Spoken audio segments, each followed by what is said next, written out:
Hello students, welcome to VBH classes. और आज की वीडियो में हम कवर करने जा रहे हैं MCQs type 2 of exemplar haloalkanes and haloarenes. हमने लास्ट की 3 वीडियोस में टाइप 1 एमसीक्यूज इसके कवर कर लिए हैं। अगर आपने वो अभी तक नहीं देखी हैं वीडियोस तो आप चैनल को सब्सक्राइब कीजिए और डिस्क्रिप्शन बॉक्स में आपको उनकी लिंक मिल जाएगी। तो आज के हमारे जो एमसीक्यू क्वेश्चंस होने वाले हैं उनको करने से पहले हमें अपने कंसेप्ट रिवाइंड करने होंगे जो कि न्यूक्लियोफिलिक एडिशन रिएक्शंस में फॉलो होते हैं, SN1 and SN2 mechanism. So SN1 mechanism basically होती है 2 स्टेप रिएक्शन। मीन्स इसमें फर्स्ट स्टेप में कार्बोकटाइन फॉर्मेशन होती है और सेकेंड स्टेप में न्यूक्लियोफाइल अटैक करता है और हमारे पास न्यूक्लियोफिलिक एडिशन कंप्लीट हो जाती है। SN2 मैकेनिज्म की अगर हम बात करें तो वो सिंगल स्टेप रिएक्शन होती है। मींस उसमें एक ही स्टेप में साइमल्टेनियसली ही न्यूक्लियोफाइल अटैक करता है और हैलोजन एटम एलिमिनेट करता है। तो इसमें हम देख सकते हैं यहाँ पर जैसे यहाँ पर कार्बोकटाइन फॉर्मेशन होती है, यहाँ पर इंटरमीडिएट और ट्रांजिशन स्टेट फॉर्म होती है और फिर इसमें से हैलोजन एटम एलिमिनेट हो जाता है और न्यूक्लियोफाइल अटैच हो जाता है। सेकेंड पॉइंट, SN1 मैकेनिज्म हमारे पास यूनिमोलिक्यूलर होती हैं। तो ये एक्चुअली हम बात कर रहे हैं रिएक्शन के काइनेटिक्स की। यूनिमोलिक्यूलर मींस इस रिएक्शन की molecularity means the number of reactants involve. So हम देख सकते हैं 2 स्टेप होती है, तो फर्स्ट स्टेप में एक ही रिएक्टेंट इन्वॉल्व था, एल्काइल हैलाइड, तो ये इसकी मॉलिक्यूलरिटी है 1, that is unimolecular. Rate law की बात करें तो rate law R is equals to K R X। Means इसमें भी हम जो रिएक्टेंट्स इन्वॉल्व होते हैं वो लिखते हैं, तो सिर्फ RX इन्वॉल्व है as a reactant in the first step, so the order is 1। If we talk about SN2 mechanism, तो ये क्योंकि सिंगल स्टेप रिएक्शन है तो सिंगल स्टेप में ही दोनों रिएक्टेंट्स इसमें प्रोसीड करते हैं, तो ये बाइमोलिक्यूलर रिएक्शन होगी। और इसका रेट लॉ जब हम लिखेंगे तो अब हम RX के साथ साथ न्यूक्लियोफाइल भी लिखेंगे क्योंकि वो भी फर्स्ट स्टेप में इन्वॉल्व है as a reactant, so it's order will be 2। Next, SN1 reaction में कार्बोकटाइन फॉर्मेशन होती है, जैसे कि हमने फर्स्ट स्टेप में देखा, ये कार्बोकटाइन बनता है। और SN2 मैकेनिज्म में हमारे पास ये जो स्टेट बनती है जिसमें अल्काइल हैलाइड ग्रुप के साथ साइमल्टेनियसली न्यूक्लियोफाइल और हैलोजन एटम लगे हुए होते हैं, वो इंटरमीडिएट और ट्रांजिशन स्टेट होती है। ये मोस्टली अनस्टेबल होती है। नेक्स्ट पॉइंट, नेक्स्ट में हम देखेंगे कि कार्बोकटाइन की स्टेबिलिटी का ऑर्डर क्या होता है SN1 मैकेनिज्म में। तो इसमें होता है order vinyl, then 1 degree, 2 degree, 3 degree allyl और फिर बेंजाइलिक। तो ये increasing order of stability of carbocation और reactivity towards SN1 mechanism reaction. So students, यहाँ पे बेंजाइलिक कार्बोकटाइन सबसे ज़्यादा स्टेबल इसलिए होता है क्योंकि इसमें रेजोनेंस आ जाती है। सो SN2 मैकेनिज्म में जो ऑर्डर ऑफ रिएक्टिविटी होता है उसमें 1 डिग्री सबसे ज़्यादा रिएक्टिव होते हैं क्योंकि इनमें लीस्ट स्टेरिक हिंड्रेंस होती है, देन 3 डिग्री सबसे लीस्ट। और SN2 मैकेनिज्म में जो हमें फीचर देखने को मिलता है वो है इन्वर्जन ऑफ कॉन्फ़िगरेशन। इसका मीनिंग है कि इनिशियली हमारे पास जो अल्काइल हैलाइड होगा अगर उसमें हैलोजन एटम राइट साइड पे अटैच्ड है, जैसे कि फॉर एग्जांपल हम यहाँ पर देख ही लेते हैं, तो हैलोजन एटम राइट साइड पे अटैच्ड है, तो आफ्टर रिएक्शन जो न्यूक्लियोफाइल होगा वो राइट नहीं लेफ्ट साइड पे अटैच होगा। मीन्स कॉन्फ़िगरेशन चेंज होगी, वो ऑपोजिट कॉन्फ़िगरेशन के साथ प्रोसीड होगा। मीन्स अगर इनिशियली वो डेक्स्ट्रो रोटेटरी था कंपाउंड तो रिएक्शन के बाद वो लीवो रोटेटरी हो जाएगा। अगर हम बात करें SN1 मैकेनिज्म की तो यहाँ पर रेसिमाइजेशन हो जाती है। तो रेसिमाइजेशन बेसिकली होती है कि 50% डेक्स्ट्रो सब्सटेंस बन रहा है और 50% लीवो सब्सटेंस बन रहा है। डेक्स्ट्रो रोटेटरी में वो कंपाउंड होते हैं जो प्लेन पोलराइज्ड लाइट को क्लॉकवाइज डायरेक्शन में रोटेट करते हैं और लीवो रोटेटरी जो एंटी क्लॉकवाइज डायरेक्शन में रोटेट करते हैं। SN1 में जनरली वीक न्यूक्लियोफाइल जो इन्वॉल्व होते हैं water, halogen atom, hydroxyl group. और SN2 मैकेनिज्म में cyanide, RO negative, alkoxy group, generally strong nucleophiles involve होते हैं। So now let's move to the questions. So here we have the 32nd question and the equation for this is given. So first of all हमें identify करना है कि ये SN1 mechanism है या SN2 mechanism है. So सबसे easy way जो है हमें initial reactant देखना है और final product देखना है. अगर हम देखेंगे तो B कंपाउंड जो था रिएक्टेंट इसमें Cl ग्रुप राइट साइड पे अटैच था, लेकिन जब प्रोडक्ट बना तो जो OH ग्रुप अटैच हुआ तो वो लेफ्ट साइड पे आ गया, मीन्स ऑपोजिट कॉन्फ़िगरेशन आ गई। इससे हमें ये क्लियर हो गया कि ये SN2 मैकेनिज्म रिएक्शन है। Now let's see the options. question, which of the statements are correct about our reaction? Now let's see the options. First, A and E both are nucleophiles. A means this OH negative and E is Cl negative. So yes, they are negatively charged species, so they are nucleophiles. So first option is correct. Next, in C, carbon atom is sp3 hybridise. तो ये intermediate state की बात कर रहे हैं कि जो carbon है वो sp3 हाइब्रिडाइज्ड है. सो स्टूडेंट्स ये ऑप्शन रॉन्ग है, क्योंकि इसमें हमने फर्स्ट ऑफ ऑल आपको इस बात का ध्यान रखना है कि जो भी इनकमिंग न्यूक्लियोफाइल होगा और जो आउटगोइंग हेलोजन एटम होगा, जो वो बॉन्ड कार्बन के साथ बनाएंगे, हमें उन्हें कंसीडर नहीं करना है, क्योंकि वो ट्रू बॉन्ड्स नहीं हो गए. हमें सिर्फ ये 3 बॉन्ड कंसीडर करने हैं इसकी हाइब्रिडाइजेशन चेक करने के लिए. तो हम देख सकते हैं कि सेंट्रल मेटल एटम के साथ 3 फिर एटम्स अटैच हुए, बिकॉज इनको हमें कंसीडर नहीं करना है, क्योंकि ये भी ट्रू बॉन्ड्स नहीं है, क्योंकि वो अभी आ रहा है OH नेगेटिव और Cl नेगेटिव ने एलिमिनेट होना है. तो इस हिसाब से इसका जो हाइब्रिडाइजेशन होगा that will be sp2 hybridisation, और इसकी शेप होगी प्लेनर. सो दैट मीन्स हमारे पास सेकेंड ऑप्शन भी करेक्ट नहीं है हमारे पास. नेक्स्ट, थर्ड ऑप्शन में कह रहे हैं in C carbon atom is sp2 hybridized. Yes, ये हमने पहले पता कर लिया है. So the third option is correct. Fourth option में कह रहे हैं A and E both are electrophiles. So A and E तो क्योंकि नेगेटिवली चार्ज स्पेशीज है तो वो इलेक्ट्रोफाइल्स नहीं, वो न्यूक्लियोफाइल्स ही हैं, तो ये भी ऑप्शन करेक्ट नहीं है. Let's move to the next question. वो भी इसी इक्वेशन के साथ रिलेटेड है. Which of the following statements are correct about this reaction. तो उसी रिएक्शन से हमने ये आंसर करना है. The given reaction follows SN2 mechanism. तो ये हमने ऑलरेडी देख लिया, क्योंकि ऑपोजिट कन्फिग्रेशन वाला प्रोडक्ट बन रहा है, तो ये SN2 मैकेनिज्म फॉलो कर रहा है. So the here the correct option 1 है. सेकेंड ऑप्शन में अगर देखें तो वो कह रहे हैं B and D have opposite configuration. तो ये हमारे पास बी कन्फिग्रेशन और बी कंपाउंड, और ये हमारे पास डी. तो बी में हमारे पास Cl on the right side है, यहाँ पे OH नेगेटिव जो हमारे पास है लेफ्ट साइड पे लगा. तो येस, इनके ऑपोजिट कन्फिग्रेशन है. सो B, so this second is the correct option. Now let's see third option. They say B and D have same configuration. No, we have already seen this. Given reaction follows SN1 mechanism. ये भी incorrect है. Now let's move to 34th question. Which of the following statements are correct about the reaction intermediate? अब हम reaction intermediate के साथ वो questions पूछ रहे हैं. तो पहला question है, option है intermediate C is unstable because in this carbon is attached to 5 atoms. तो yes students, ये तो true है कि ये intermediate जो form हुआ है ये unstable है. ये unstable इसलिए है क्योंकि यहाँ पे कार्बन हम देख सकते हैं कितने बॉन्ड बना रहा है, 5 बॉन्ड बन रहे हैं, तो ये unstable है. That means हमारे पास first option correct है. In the second option they are saying intermediate C is unstable because carbon atom is sp2 hybridized. No, ये इसका रीजन नहीं है कि वो sp2 hybridized है इसलिए वो unstable है. वो unstable है क्योंकि वहाँ पर कार्बन एटम के साथ 5 एटम्स और लगे, मतलब 5 बॉन्ड बन रहे हैं. Third option, intermediate C is stable because carbon atom is sp2 hybridized. नहीं, ये तो बिल्कुल गलत है क्योंकि intermediate तो stable है ही नहीं, intermediate is unstable. Fourth option, intermediate C is less stable than reactant B. तो यहाँ पर हम देख सकते हैं जो इंटरमीडिएट C है वो कह रहे हैं इससे लेस स्टेबल है. तो ऑब्वियसली जो इंटरमीडिएट होगा वो किसी भी रिएक्टेंट या प्रोडक्ट से लेस ही स्टेबल होगा क्योंकि उसमें 5 बॉन्ड बन रहे हैं. दैट मीन्स हमारे पास ये फोर्थ ऑप्शन भी करेक्ट है. Now let's move to next questions. Question number 35 and 36 on the basis of following reaction हमें आंसर करना है. तो अगेन हमें यहाँ पे आइडेंटिफाई करना है कि ये SN1 मैकेनिज्म है या SN2 मैकेनिज्म है. So as we can see in the B compound हमारे पास Cl नेगेटिव जो है था वो राइट साइड पे था, और हमारे पास रिएक्शन के बाद जो प्रोडक्ट बना है C कंपाउंड उसमें भी OH राइट साइड पे ही है. Means on the same side हुआ, कन्फिग्रेशन चेंज नहीं हुई है. दैट मीन्स ये है SN1 mechanism reaction. Now let's do the questions.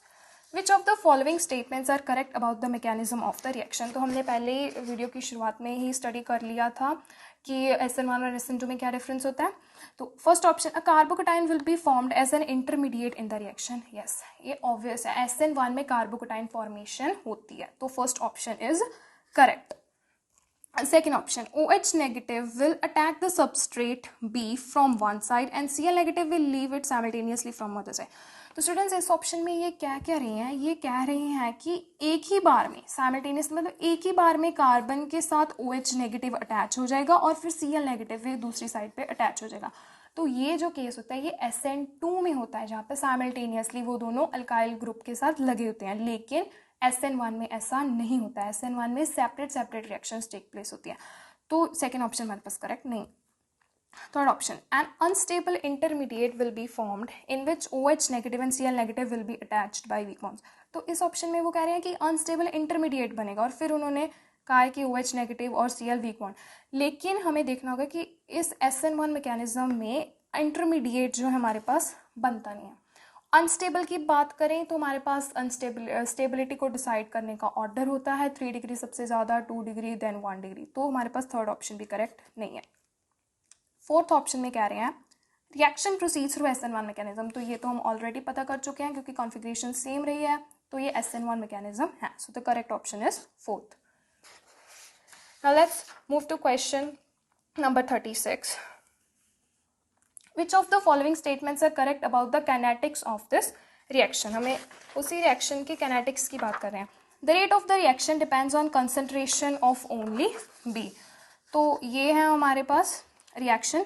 तो यस, क्योंकि ये सिंगल स्टेप में नहीं, ये 2 स्टेप में होती है, दैट मीन्स इसमें सिर्फ एक ही रिएक्टेंट पे ये डिपेंड करेगी। इस रिएक्टेंट पे हमने स्टार्टिंग में पढ़ा था, तो the first option is correct. ये यूनिमोलिक्यूलर रिएक्शन होती है SN1। सेकेंड ऑप्शन में कह रहे हैं the rate of the reaction depends on both. No, ये हमने पढ़ा था, ये केस होता है SN2 में, तो ये ऑप्शन करेक्ट नहीं है। थर्ड ऑप्शन में कह रहे हैं molecularity of the reaction is 1। Yes, unimolecular reaction है क्योंकि एक ही रिएक्टेंट इन्वॉल्व है। And the fourth option molecularity is 2, ये भी गलत है। Now let's move to question number 37। Haloalkanes contain halogen atoms attached to sp3 hybridized carbon atom of an alkyl group. Identify haloalkane from the following compounds. तो let's see, हमें options में देखना है कि जो हैलोजन एटम कौन से carbon के साथ अटैच्ड है वो sp3 है या नहीं। अगर तो वो sp3 होगा तो वो हैलोअल्केन्स की कैटेगरी में होगा। तो लेट्स ड्रॉ द स्ट्रक्चर्स। पहले है 2 ब्रोमोपेंटेन, 5 कार्बन्स, सेकेंड कार्बन पे ब्रोमीन लगा है और बाकी हम हाइड्रोजन्स लगा देंगे। तो ये है हमारे पास फर्स्ट ऑप्शन। तो यहाँ पर जो ब्रोमीन है उसके साथ जो यहाँ पे एक हाइड्रोजन भी लगेगा, जिस कार्बन के साथ वो अटैच्ड है वो सिंगल बॉन्ड है, तो ऑब्वियसली ये कार्बन जो है हमारे पास sp3 हाइब्रिडाइज्ड है। So first compound is a haloalkane. Next, vinyl chloride, chloroethene. Vinyl chloride means double bonded carbon के साथ हमारे पास यहाँ पर Cl अटैच्ड होगा, तो यहाँ पर एक हाइड्रोजन और यहाँ पे 2 हाइड्रोजन। तो अब जौन से कार्बन के साथ Cl अटैच्ड है वो तो sp2 हाइब्रिडाइज्ड है, दैट मीन्स ये हैलोअल्केन नहीं है, तो second option is incorrect. Next, 2-chloroacetophenon। The structure of 2-chloroacetophenon, let's first of all draw it. Acetophenone COCH3 group यहाँ पे लग जाएगा और यहाँ पर हमारे पास 2 पे क्लोरो लग जाएगा। तो यहाँ पर भी ये जो कार्बन है ये डबल बॉन्डेड है, मीन्स यहाँ पर भी sp2 के साथ अटैच्ड है chlorine, so third option is also incorrect. Now fourth option is trichloromethane, means this is carbon, इसके साथ 3 क्लोरीन एटम्स ज्वाइंट होंगे और एक हाइड्रोजन। तो यहाँ पे कार्बन जो है सिंगल बॉन्ड बना रहा है चारों, तो फिर ये sp3 हाइब्रिडाइज्ड है, तो हमारे पास करेक्ट ऑप्शन है फोर्थ, ये हैलोअल्केन्स हैं। चलिए स्टूडेंट्स, बढ़ते हैं हमारे नेक्स्ट क्वेश्चन की तरफ। Ethylene chloride and ethylidene chloride are isomers. Identify the correct statements. तो क्वेश्चन में हमें उन्होंने एक विसिनल कंपाउंड दे रखा है, एक जेम कंपाउंड दे रखा है और कहा वो आइसोमर्स है। यस, वो आइसोमर्स तो होते ही हैं क्योंकि जस्ट उनमें पोजीशन का डिफरेंस आता है, नंबर ऑफ एटम्स वगैरह और कौन से एटम है वो तो सेम ही होता है। Identify the correct statements.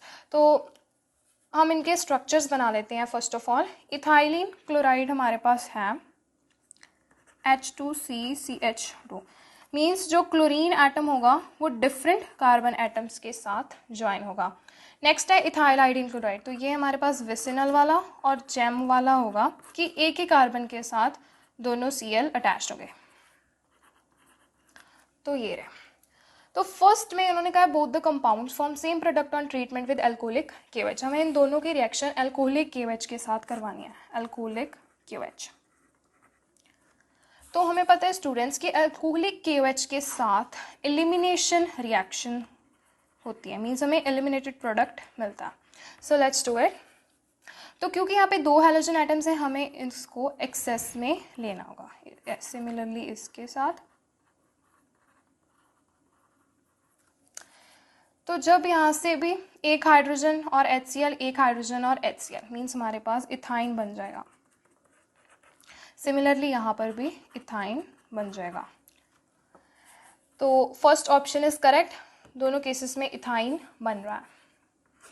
Second option, both the compounds form same product on treatment with aqueous NaOH। तो बेसिकली हम देखते हैं अब क्या होता है। विसिनल की अगर हम रिएक्शन करवाते हैं एक्वस NaOH के साथ, तो हमारे पास डाइओल बनता है। मीन्स दोनों ही हैलोजन ग्रुप्स हटके वहाँ पर OH लग जाता है। दैट्स फाइन, ठीक है। अलग अलग कार्बन के साथ OH बन गया और डाइओल बन गया, मीन्स 2 हाइड्रोक्सिल ग्रुप अटैच्ड हो गए। लेकिन जब हम जेम वाले कंपाउंड की इथाइल आइडीन क्लोराइड की रिएक्शन करवाएंगे एक्वस NaOH के साथ, तो स्टूडेंट्स होगा ऐसे कि H3CCH, अब दोनों क्लोरीन रिप्लेस हो गए, OH ट्वाइस आ गया, और अब यहाँ पर होगा कि ये वाला वाटर रिमूव हो जाएगा यहाँ से, और हमारे पास इथेनॉल बन जाएगा। दैट मीन्स हमारे पास यहाँ पर एल्डिहाइड बन रहा है, यहाँ पर हमारे पास एल्डिहाइड बन रहा है, लेकिन इथाइलिन क्लोराइड के साथ हमारे पास डाइओल बन रहा है। मीन्स सिमिलर प्रोडक्ट्स नहीं बन रहे हैं, तो सेकेंड ऑप्शन तो गलत है। Third option, both the compounds form same product on reduction. तो यस, अगर हम इन दोनों की रिडक्शन करवाएंगे तो ये दोनों सेम प्रोडक्ट ही देंगे, और वो होगा इथेन, CH3CH3। तो थर्ड ऑप्शन हमारे पास करेक्ट है। फोर्थ ऑप्शन में कह रहे हैं both the compounds are optically active. तो वो तो यहीं से क्लियर है। ऑप्टिकली एक्टिव मीन्स कार्बन के साथ दोनों चारों बॉन्ड्स के साथ जो है डिफरेंट एटम अटैच्ड होना चाहिए, लेकिन यहाँ पर ऐसा नहीं है, दोनों हाइड्रोजन एटम अटैच्ड है, तो ये भी ऑप्टिकली इनएक्टिव है, और इसकी बात करें तो ये भी ऑप्टिकली इनएक्टिव है। तो fourth option is also wrong. Now let's move to question number 39। Which of the following compounds are gem dihalides. तो यहाँ पर फिर से वही कंसेप्ट लगेगा कि अगर तो कार्बन, एक ही कार्बन के साथ दोनों हैलोजन एटम्स अटैच्ड होंगे तो वो कंपाउंड होगा जेम। फॉर एग्जांपल ये कंपाउंड जो मैंने लिखा है। Now let's see the option, ethyl आइडीन chloride. Ethyl आइडीन chloride हमने पिछले क्वेश्चन में किया था, उसका स्ट्रक्चर है ये इथाइल आइडीन क्लोराइड का। तो उसमें एक ही कार्बन के साथ दोनों Cl2 अटैच्ड है, तो यस हमारे पास फर्स्ट ऑप्शन करेक्ट है, इथाइल आइडीन क्लोराइड जेम डाइहाइड है। इथाइलिन डाइक्लोराइड की अगर बात करें तो इसमें डिफरेंट कार्बन एटम्स के साथ हैलोजन एटम अटैच था, तो this option is not correct. Next is methylene chloride. Let's draw it structure. Methylene chloride students हमारे पास होगा CCl H। तो यहाँ पर भी सेम कार्बन के साथ दोनों हैलोजन एटम्स अटैच्ड है, that means third is the correct option. Benzyl chloride, benzyl chloride का स्ट्रक्चर होगा हमारे पास CH2Cl। तो ये तो जेम डाइहाइड नहीं है, so fourth option is also incorrect. Let's move to next question 40th। Which of the following are secondary bromides. Secondary bromide student, इसका मतलब है जौन से कार्बन एटम के साथ ब्रोमीन अटैच्ड होगा वो कार्बन फर्दर 2 कार्बन के साथ अटैच्ड होगा। So let's see first option में हमारे पास, अगर हम इसको ओपन करके देखें, CHBr और CH3, तो इस कार्बन को हमने चेक करना है, तो ये फर्दर 2 कार्बन के साथ अटैच्ड है, दैट मीन्स ये 2 डिग्री है, तो first option is correct. Second option में अगर हम देखेंगे तो Br जो है, जिस कार्बन के साथ अटैच्ड है, वो डायरेक्टली सिर्फ एक ही कार्बन के साथ अटैच्ड है, तो second is not the correct option. Then third option CH3CH, तो यहाँ पर हम देख सकते हैं, अगर इसको भी हम ओपन करके एक बार ही देख लें, इस वाले कार्बन के साथ हमारे पास Br अटैच्ड है, और ये फर्दर 2 कार्बन के साथ अटैच्ड है, तो ये भी सेकेंडरी है। Fourth option if we talk, इसको भी ओपन कर लेते हैं। इस कार्बन को हम पहले लिख रहे हैं, इसके साथ first of all 2 CH3 group लगे हुए हैं, और फिर एक Br भी इसी के साथ लगा हुआ है, देन CH2CH3। तो इस कार्बन के साथ अब फर्दर कितने, 3 कार्बन अटैच्ड होंगे, तो ये तो 3 डिग्री होगा, सो this is also not the correct option. तो चलिए अब बढ़ते हैं हमारे 41st क्वेश्चन की तरफ। Which of the following compounds can be classified as aryl halides. तो स्टूडेंट्स, अराइल हैलाइड्स वो कंपाउंड्स होते हैं जिनमें हैलोजन एटम जो है, अगर वो डायरेक्टली बेंजीन रिंग के साथ अटैच्ड हो, डायरेक्टली बेंजीन रिंग के साथ अटैच्ड हो, कोई भी चेन जो इसके साथ लगी है फर्दर अगर उसके साथ अटैच्ड है, तो वो अराइल हैलाइड नहीं होगा। So let's see the options. So first option में हम कंपाउंड ड्रॉ करते हैं, पैरा Cl, तो C6H4, सबसे पहले हम बेंजीन रिंग बना लेते हैं। इसमें एक Cl है और पैरा पोजीशन पे ही हमारे पास CH2 CH3 twice mean CH3 तो हम देख सकते हैं कि जो हैलोजन एटम वो है डायरेक्टली बेंजीन रिंग के साथ अटैच है। सो फर्स्ट ऑप्शन में जो कंपाउंड है ये अराइल हैलाइड है। सेकेंड ऑप्शन में अगर हम कंपाउंड ड्रॉ करें तो ये हमारे पास CH3 CH और उसके साथ CH3Cl और पैरा पोजीशन में हमारे पास है CH2 CH3। कंपाउंड्स जब हमने बनाने हैं स्टूडेंट्स तो हमने अच्छे से देखना है कि कार्बन के बॉन्ड्स टोटल 4 ही बन रहे हैं ना, उससे ज़्यादा तो नहीं बन रहे हैं, इससे हम करेक्ट कंपाउंड बना सकते हैं। तो अगर हम इस कंपाउंड में देखेंगे तो Cl जो है ना वो डायरेक्टली बेंजीन रिंग के साथ अटैच नहीं है, वो चेन है जो डायरेक्टली अटैच्ड है, उसके साथ फर्दर अटैच्ड है, तो ये अराइल हैलाइड नहीं है। थर्ड ऑप्शन की बात करें तो CH2Br, फर्स्ट ऑफ ऑल हम कहीं पे CH2 फॉर एग्जांपल Br हम यहाँ पे लगा लेते हैं, तो बेंजीन रिंग लगाना नहीं बोलना है। और इसकी ऑर्थो पोजीशन मतलब जिस पर ये उसके एकदम एडजेसेंट वाले कार्बन पे ही हमारे पास लगा हुआ है स्टूडेंट्स CH के साथ CH2 CH3 और इसी CH के साथ एक और CH3। तो यहाँ पर भी जो हैलोजन एटम है वो डायरेक्टली अटैच नहीं है, so this is not the correct option. Now let's move to last option number 4th, simply benzene ring है और उसके साथ Cl लगा, तो इस पे तो दिख ही रहा है डायरेक्टली अटैच्ड है हैलोजन एटम, तो ये एक अराइल हैलाइड है, सो 4th is the correct option. Let's move to the last question. Alkyl halides are preferred from alcohols by treating with. Let's move to last question. Alkyl halides are prepared from alcohols by treating with. मतलब alcohols से हम alkyl halides कौन कौन से method के साथ बना सकते हैं। तो फर्स्ट ऑप्शन में HCl + ZnSO, तो ये स्टूडेंट्स हमने एक स्पेशल मेथड की हुई है अल्कोहल्स से अल्काइल हैलाइड को बनाने की और इसका नेम है ग्रूव्स प्रोसेस। तो यस, ये तो बहुत इंपॉर्टेंट मेथड है जिससे हम अल्काइल हैलाइड बनाते हैं, राइट। तो first option is correct. Second option में है रेड फोस्फोरस + Br2।